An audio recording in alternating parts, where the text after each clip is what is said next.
So let's talk about it.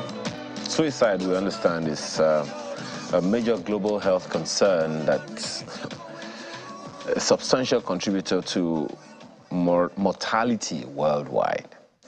Let's just go into the conversation this morning. Miracle Ihoma is with us this morning. He's a clinical psychologist. Thank you so much for your time today. Thank you very much, sir. It's good to be here. We understand that approximately 79% of deaths occur in developing countries due to suicide. One person is estimated to commit suicide every 40 seconds. Yeah. Why so bad? 40 seconds, that's less than a minute. Yeah. Yeah. It's the second leading cause of death, after accidental deaths. What's sudden? I mean, it sounds sudden to me because even though, these things have been happening, but in our climate, to hear that people jump into the lagoon, people take, inhale poisonous stuff, people just take anything just to get themselves. What exactly is happening? Yeah, just like I said, it's the second leading cause of death, and the single most important risk for suicide is a previous attempt, because suicide has, there are three levels of suicide. So there is suicidal ideation or suicidal thoughts.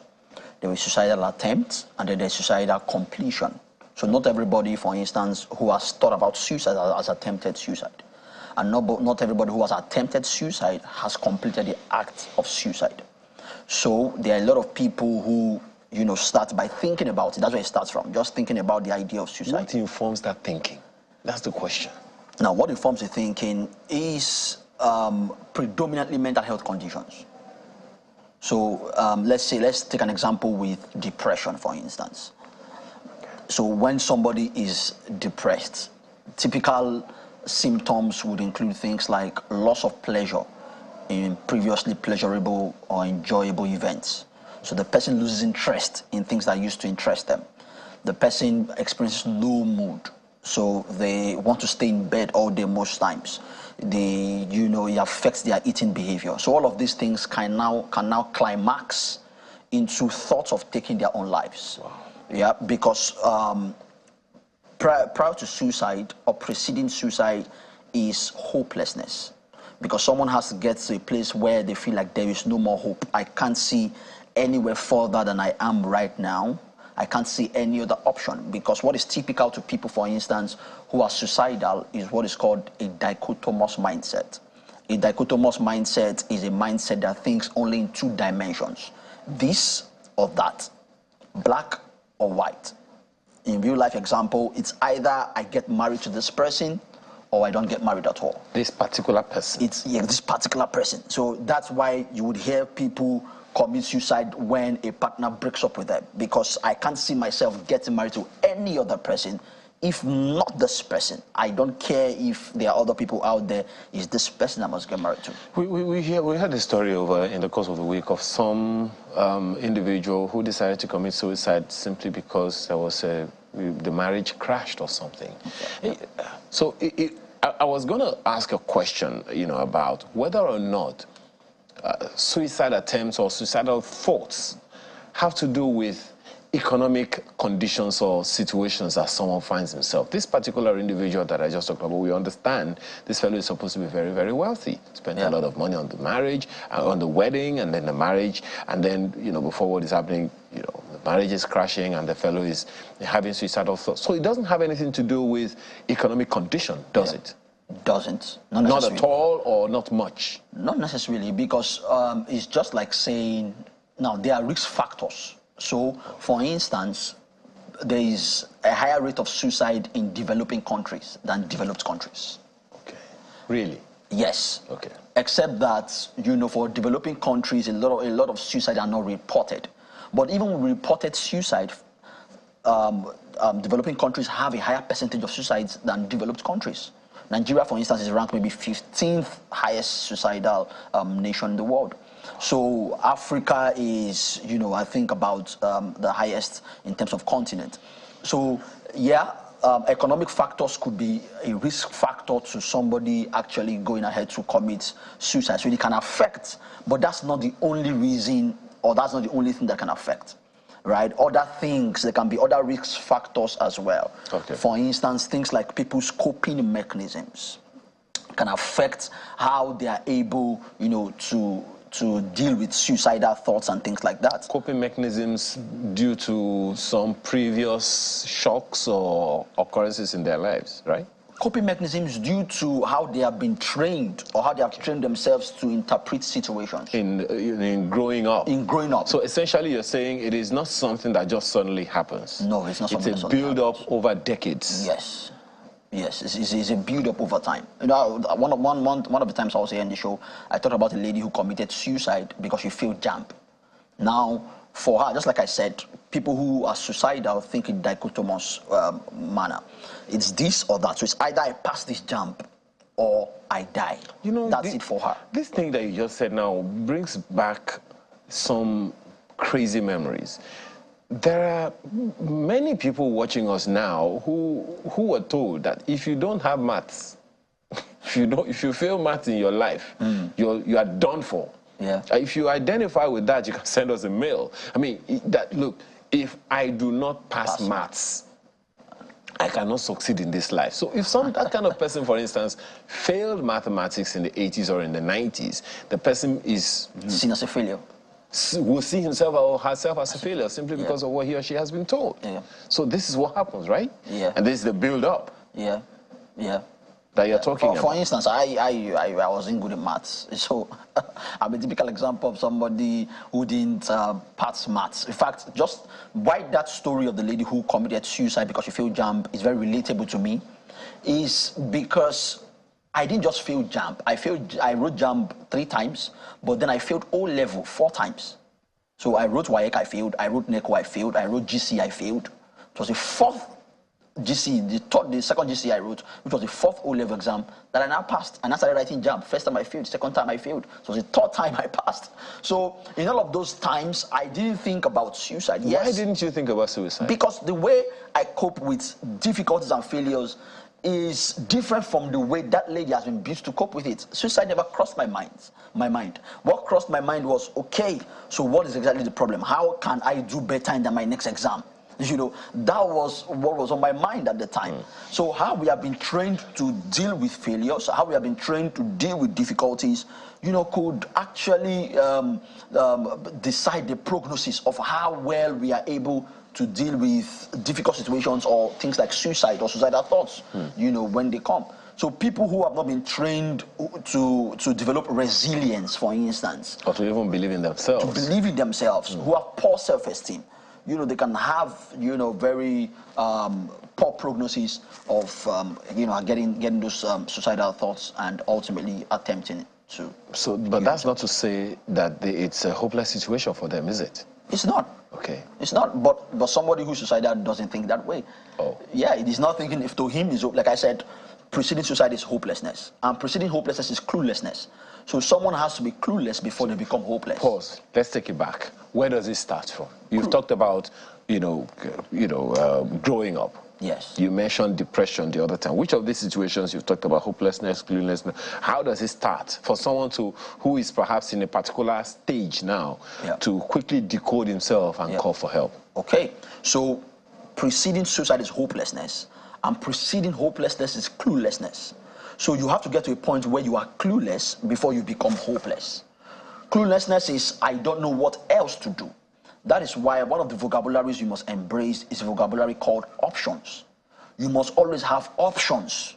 It cannot always be this or that. There are other options. So it's not, I either go to this university or I'm not going to university at all. What other universities can I go? It shouldn't be, it's either I become a billionaire or I'm nothing. No.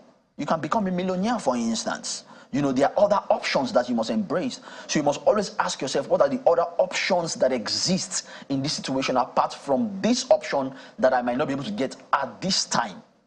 That is it. Then after cluelessness is hopelessness, because if you are clueless, then you become hopeless because you feel that there is no hope for you other than what you have lost or what you don't have, right? And when you become hopeless, then of course.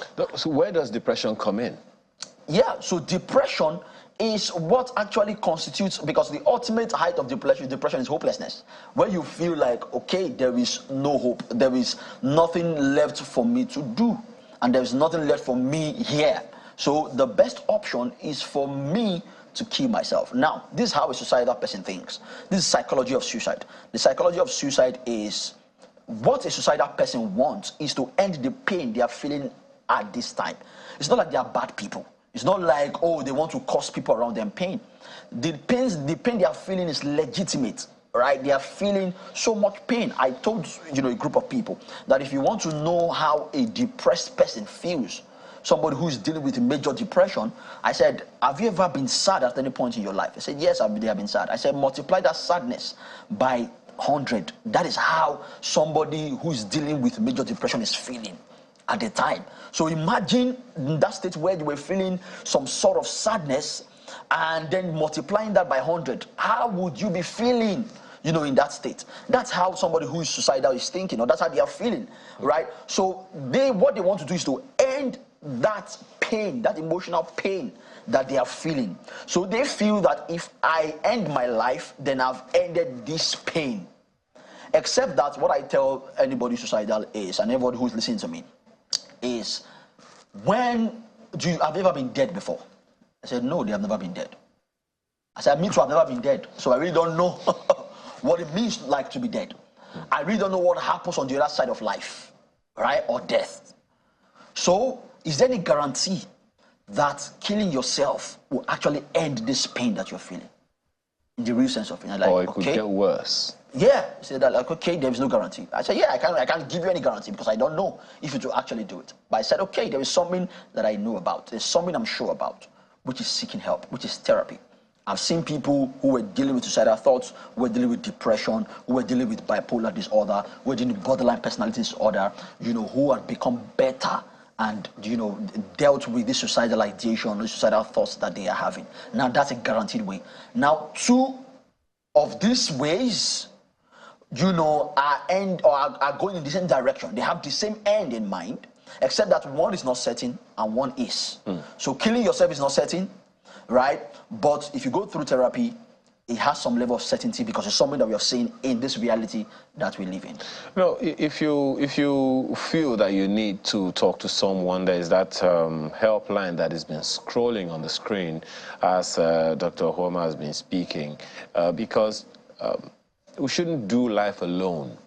No one should do life alone. I've talked about this. Interestingly, I mean, it's something, we'll come to that conversation now. You shouldn't do life alone. You shouldn't ever be so sad and depressed as to say there is no other way.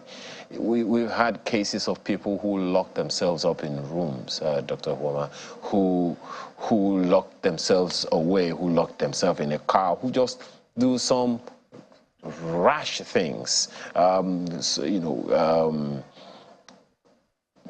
Victims of rape, for instance, victims of job loss, victims of robbery, and all those things. Even though, as you said, there are things that one could have come up with from way back in time, isn't it likely that some of these things could actually be triggered by sudden action or sudden trauma?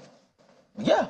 Traumatic events, for instance, it could trigger suicidal thoughts. So when somebody, for instance, loses a relationship, when they, are raped or abused and things like that, it could actually trigger suicidal thoughts, right? But all the same, it still goes back to how much resilience and how much what coping mechanisms that you are employing, whether you're employing a positive or a negative coping mechanism at the time to deal with that situation. Because what I tell people is, no matter what it is you are going through or you have gone through, there are a lot of other people who are going through it, who have gone through it, who did not take their life, who did not consider suicide. They look for other ways to deal with that particular issue that you are going through. So it's just a change and a tilt in the way you're saying it. We'll get to that in a moment, but let me just ask this.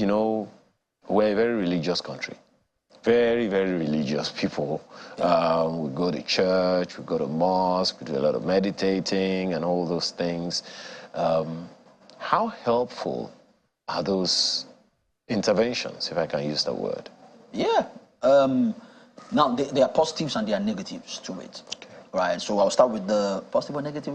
Whichever one. Okay, let me start with the positive. Right, so the positive to that is that research has shown that there's a positive correlation between faith and how people are able to deal with difficult situations.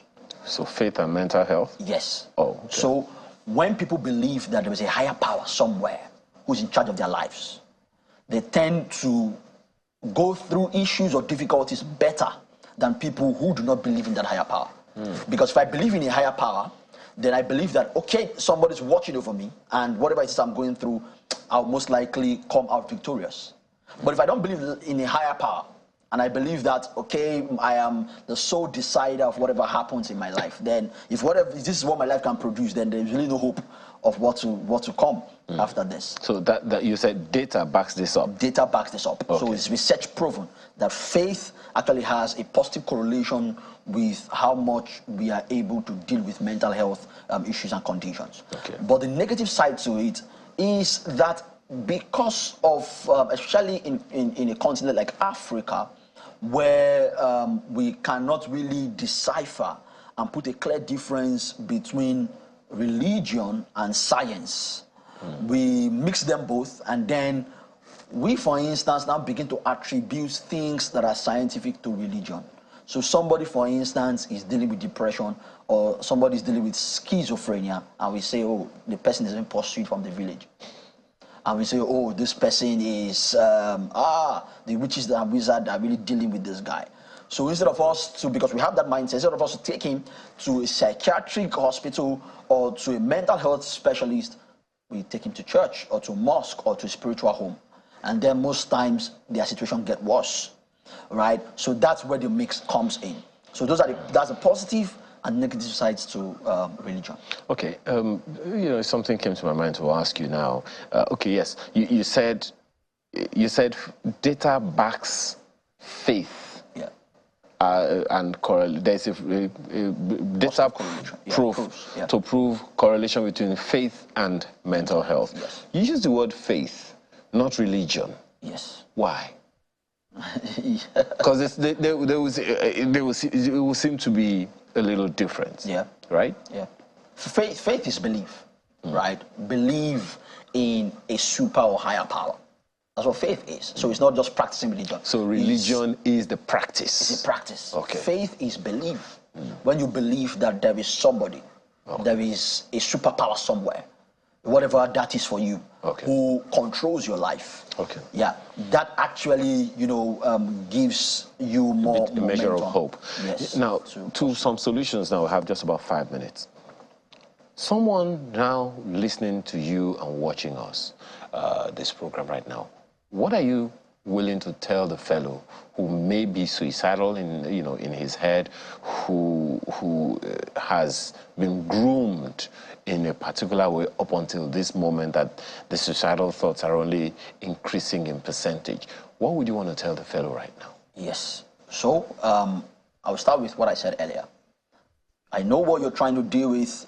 I know that you are trying to achieve. I know what you're trying to achieve with the suicidal thoughts that you're having. You think that killing yourself at this time would end the pain, the emotional pain and trauma that you are feeling. Except that you're not guaranteed it will. But like I said, I know a more guaranteed and a more assured way of dealing with that emotional pain. And it is called therapy. Through therapy, you can deal with that emotional pain and feel better than you are feeling right now. We've seen people get better over time with therapy, and your case would not be an exception. So if you are dealing with those thoughts, please seek help. Seek help, right? It is very important. Don't be too shy not to seek help. Don't be too timid not to seek help. Reach out and seek help, because help is available. When you have problems with your car, you call your mechanic. When you have problems with your physical health, you call your doctor. When you have problems with your clothing, you call your fashion designer. When you have problems with your mental health, you shouldn't be shy to look for necessary help with people who have been certified, trained to help you with that problem. So seek help today because help is available. This is me sending out love and light to you and telling you that there is hope at the end of the tunnel. So don't give up. This last word, there's this saying in one of the religious, faiths that faith comes by hearing. You've only spoken to this fellow just once, who is listening to you and watching you right now, but they've been listening to this thing for donkey years, for decades. How will what you just said now in maybe 1 or 2 minutes change what they've been listening to or hearing for over the past 10 years or more? I ask that because, it's become some sort of a stronghold for them. So getting past that, believing anything different from what the people they respected all their lives have told them might be a little difficult to change. So what I've done now is to sow a seed, right? And hopefully in that seed is watered and grows and germinates, to become something like a tree and a forest, right? So these things, these words I've said to them should trigger them to then seek the help that is needed to dismantle that stronghold that has been built in their minds over time. Okay. So this is a starting point. Thank you so much, Dr. Homa. Well, we put out that number the other time that you have seen, on the screen. That phone number asking for help. If you want to speak to someone else, and this number is right there. But if you think that, of course, these are from different organizations, that have evolved, as a result of all of these. But you may want to send us an email if you are very, very adept at talking to Dr. Homa, who has given you this seed. As you said it, our email address is also going to be right there on your Sunrise CTV at channelstv.com. Thank you so much this morning. Thank you, sir. For being a part of our conversation and helping to give perspectives to the issue of suicide. Now someone knows that it didn't just start. It's something they've been listening to for a lot of time in their lives. Now they need to change what they listen to, so that they can get better at this. Thank you so much for your time this morning. Thank you very much. Miracle Ihoma is a clinical psychologist. Thank you again. Thank you. All right. I am told that music has a way of calming the mind, especially dealing with mental health. That's a little bit of what we want to talk about when we return from this break for our home stretch. Do stay with us.